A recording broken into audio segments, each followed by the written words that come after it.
Justin, we're going to talk about inflation, deflation, disinflation, and why I am starting to turn more on the disinflation short term when I've repetitively came out that I'm a longer term inflationista. So why is this? Well, first off, today the Fed came out and said that they're saying inflation, it's not transitory. What does that mean?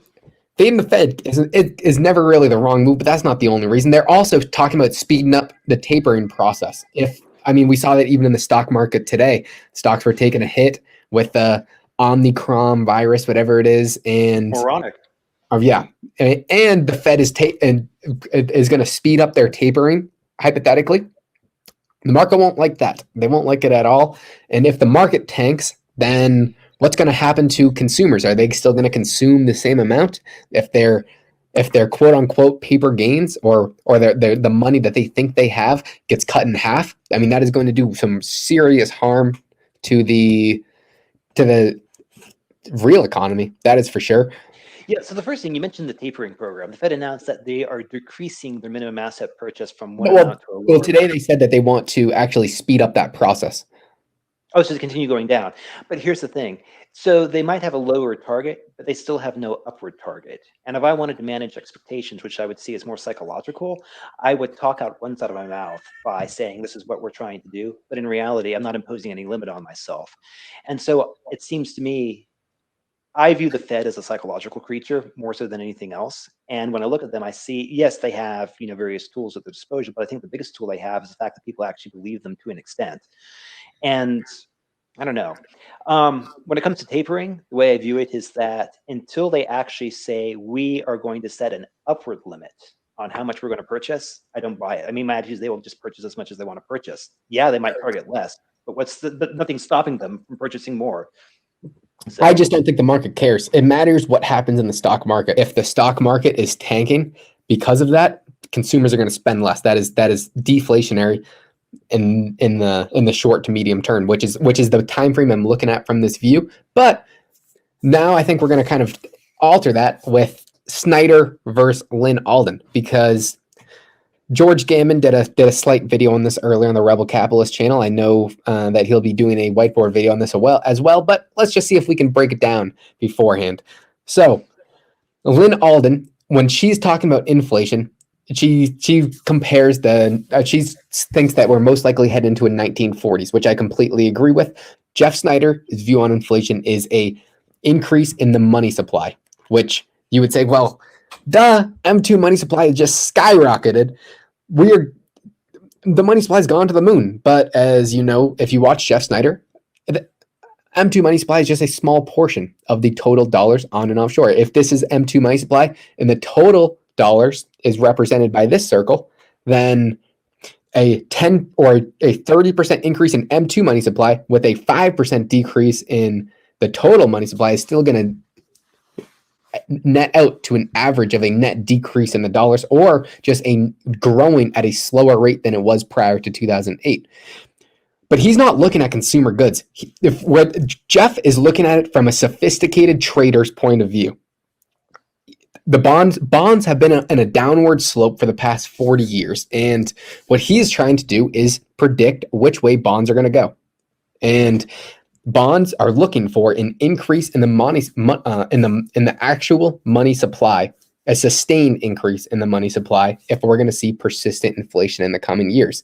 But we're not getting that with just the physical stimulus. So he's saying, well, I think bonds are going to continue this downward slope, or at least stay down, which is showing that if the bond market is not wrong, then we're going to continue to have a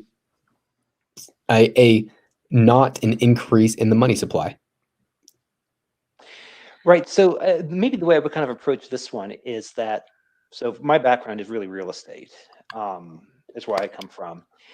When I look around at people who know the market and are far smarter than I have a tremendous amount of respect for them.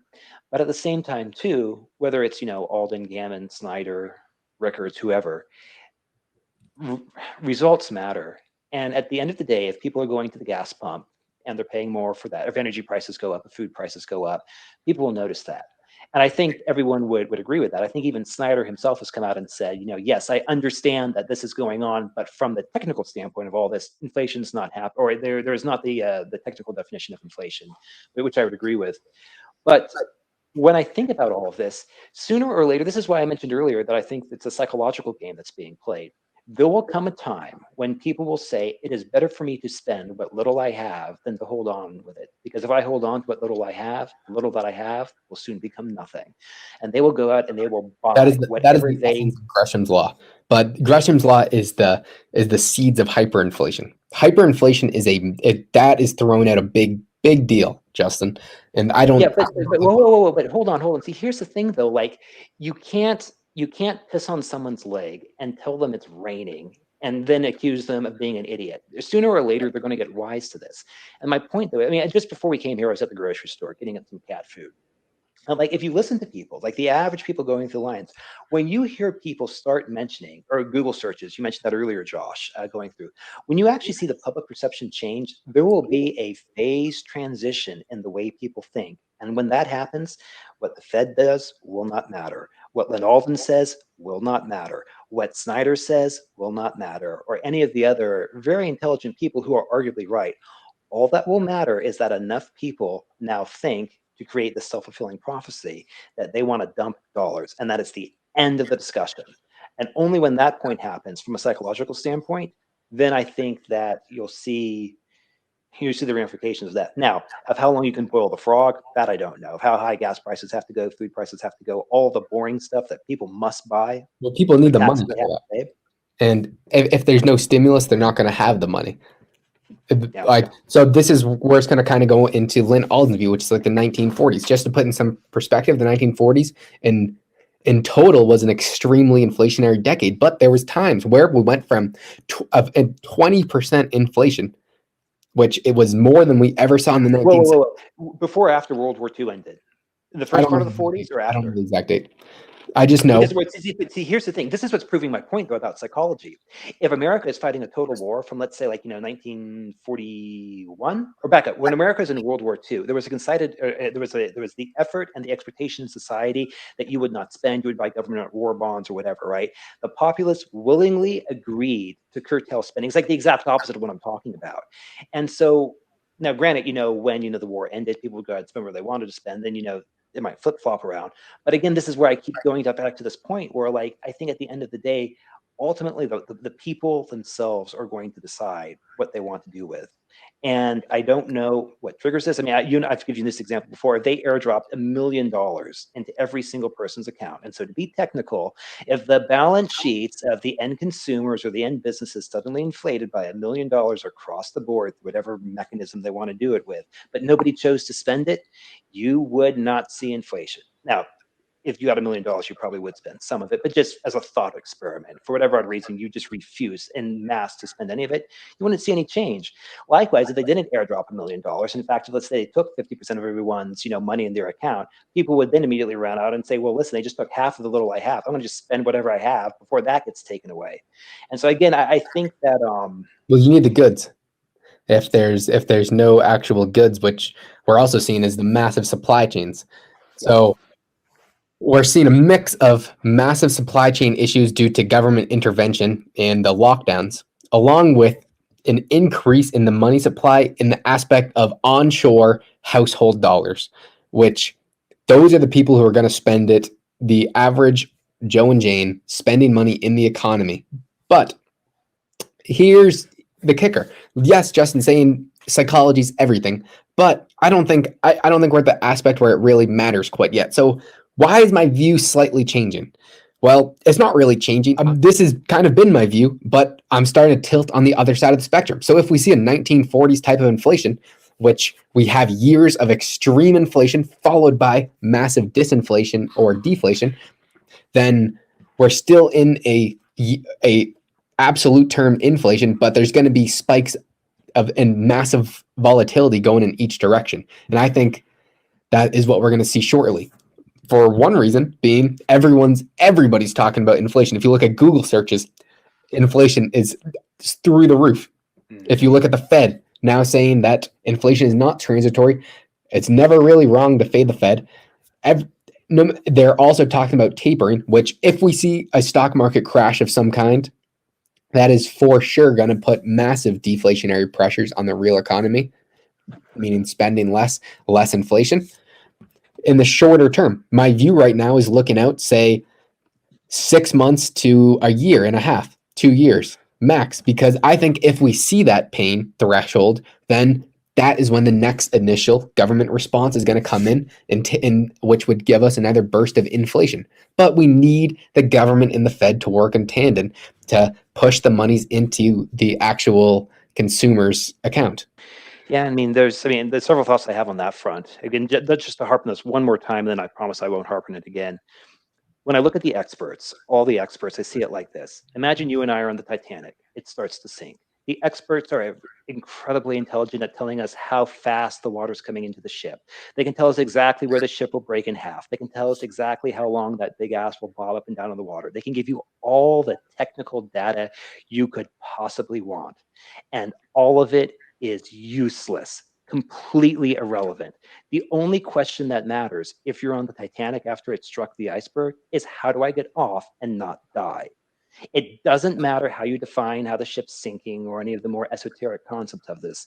That is the only thing that matters. Coincidentally, too, speaking of the Titanic, if you wanted to get in a lifeboat, you needed to be in the lifeboat before everyone on the ship realized that they needed to be in a lifeboat. Because once the group realizes that they need to be in a lifeboat, well, there's not enough lifeboats to go around.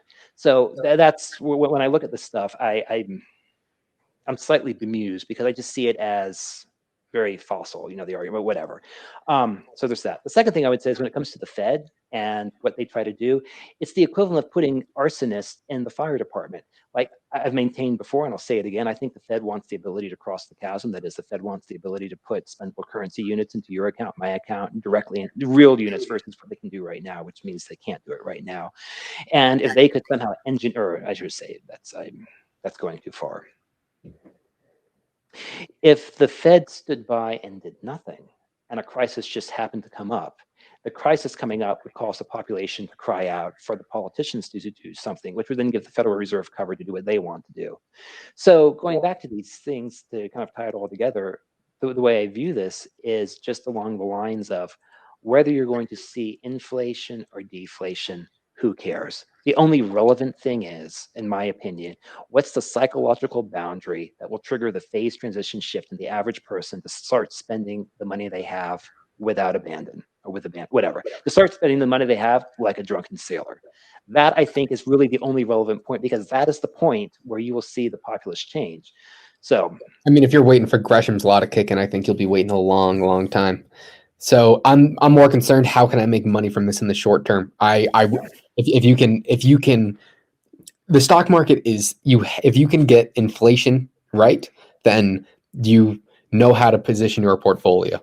So in the shorter term, if I'm more of a disinflationist, I'm going to position my portfolio differently than if I was gung ho on inflation like I have been for the past year. well, hold on a second on this front. Let's just say people have been dumping excess cash into financial assets right now. So in other words, the financial economy, whether there be stocks, equities, crypto, whatever, let's say they've been mopping up the inflationary effects. In other words, if people are spending to buy more shares of whatever, they're not going out and buying more cans of cat food or whatever. So the point is that this is serving as a sponge. That is, the equities, crypto, whatever, serving real estate, serving as a sponge to suck this stuff up.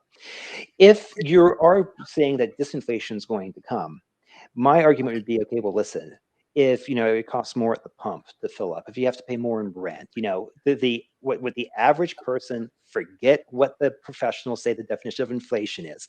At the end of the day, if the average person has to pay more for gas, more for food, more for rent, and more for stuff they can't otherwise say no to, there will be less that they have to dump into speculative assets. There'll be less that they have to dump into the market.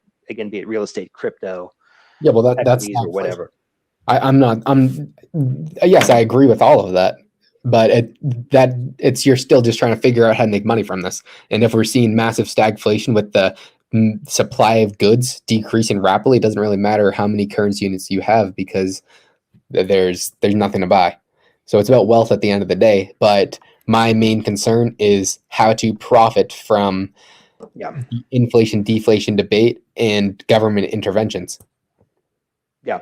No, like I said, and like from my perspective, so again, this is the real estate guy in me talking. The real estate people generally have a they're slow and they're dinosaurs. They have these very long term things where you get into something, you think about it in a year's time or 2 years time, and not until then, which is a really good way to play the markets. It's a horrible way to play the markets. So I guess again, Josh, I'm glad you asked the questions. I don't necessarily know if I have any more, anything of insight to say in terms of, investing, but I do very much like the idea of taking out fixed rate debt if one can do that, especially if you can buy real assets. That seems like a very clever play. Yeah, it's a good question. I have no real insight on how to profit from it, just So beyond my usual.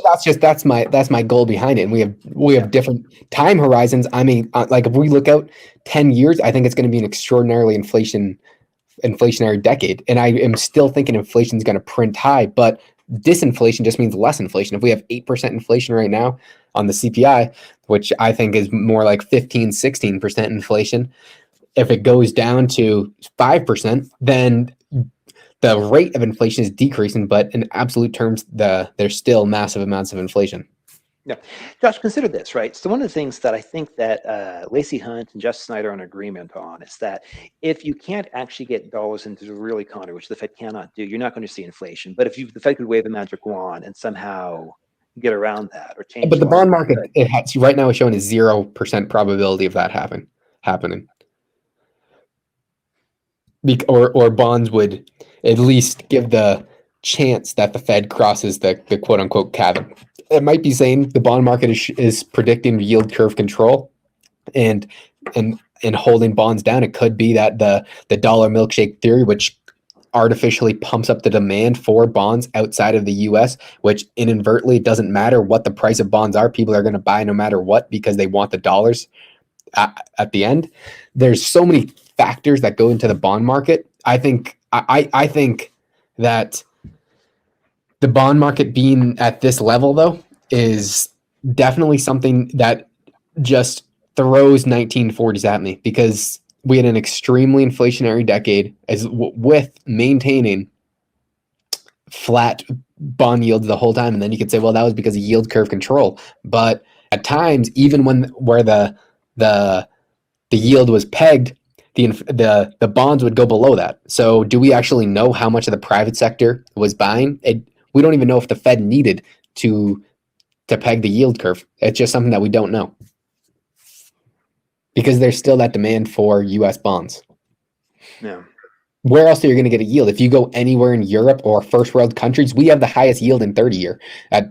Which is pathetic. The highest yielding 10-year out of first world countries, because when other countries do QE, it actually affects their bond market because they don't have a big of a foreign market for their bonds.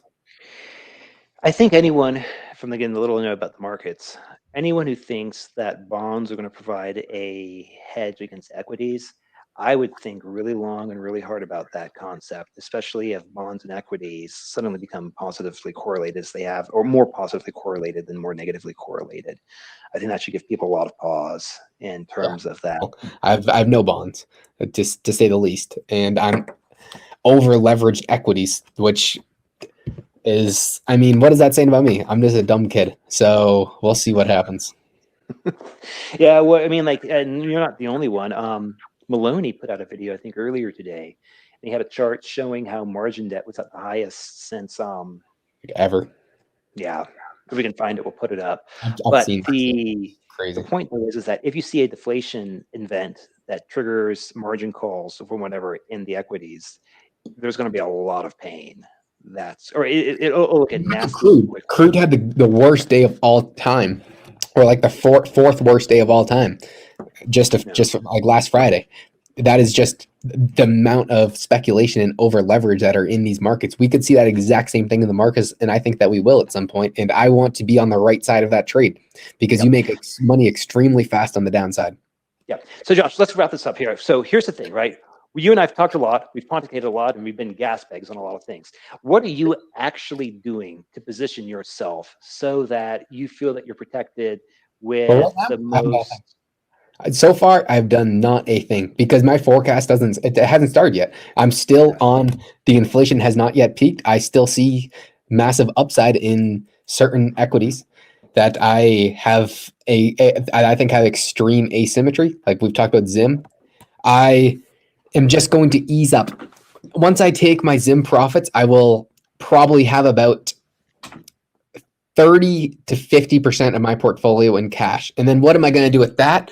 I'm not going to be allocating it willy nilly. I might buy a little bit of gold and silver, not much, because I think that I am fine holding cash for the next 6 months to a year if there is a downturn. And once I become more bearish on the market, I will most definitely be looking for zombie companies that are just absolutely terribly profitable to put some puts on Yeah, for for a sure. Yeah. And Joshua, also another thing, if you do believe that we're going to see disinflation, at least for the short term, before inflation in the long term, I don't mean to put words in your mouth or thoughts in your head, but assuming one was of such persuasion, sitting on cash in a deflationary environment would actually be an increase in purchasing power. only if the stock market's going down. Yeah. But the So point is that even if, let's say, you're still seeing mild inflation, stealing a page from Rickers, where he says, like, listen, holding cash is like holding a call option that you can pivot into whatever bargains or whatever goes on sale. Now, it's true, you trust, have I burn won't off. be holding too much cash. I'm hoping that I will have puts on these companies, which I may Yep. have 10 to 20% cash. Right now I have like negative 15% cash. Mhm. So we'll see what happens. Once I have a better strategy, I will let you know. Right now, I'm more looking into my next trades because I'm still hyper focused on mine. I don't see those same type of risks in the next, say, 2 months where my trades will be. Well, where I will be closing them. So then it's after that where I'll be looking to further change my portfolio. Yep. Josh, what are your thoughts in terms of VIX or volatility? I know you and I've talked a lot about this before, but do you see a volatility play coming up anytime soon? Well, that's what I'll be essentially going long vol. But going long vol is the same as shorting companies. Like if volatility increases, then you can assume that the market will be going down. And just like you get that asymmetry with options, you get asymmetry with options on over leveraged companies that I think have extreme downside. If the market goes down 30%, I think these companies are going to be tanking 30, 60, 70, 80%. Gotcha. Okay. Very good.